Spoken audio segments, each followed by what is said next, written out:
கரசினோர்லி விமான நிலையத்தில் EasyJet நிறுவனத்திற்கு சொந்தமான விமானம் ஒன்று தரையிறங்க முடியாமல் திணறிய சம்பவம் ஒன்று இடம்பெற்றுள்ளது.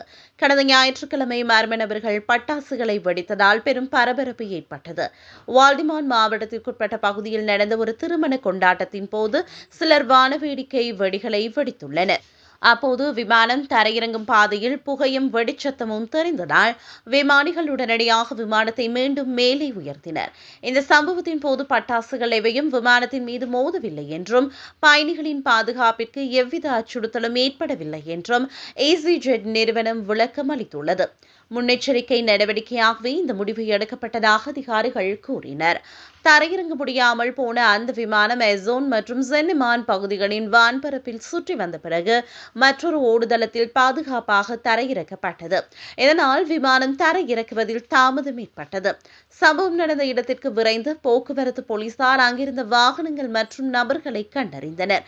சாட்சிகள் பதிவு செய்த வீடியோ ஆதாரங்களின் அடிப்படையில் தற்போது தீவிர விசாரணை நடத்தப்பட்டு வருகிறது.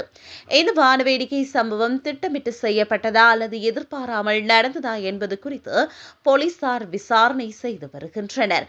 சம்பந்தப்பட்ட விமான ஓடுதளம் அன்று மாலை 7 மணி வரை தற்காலிகமாக மூடப்பட்டது.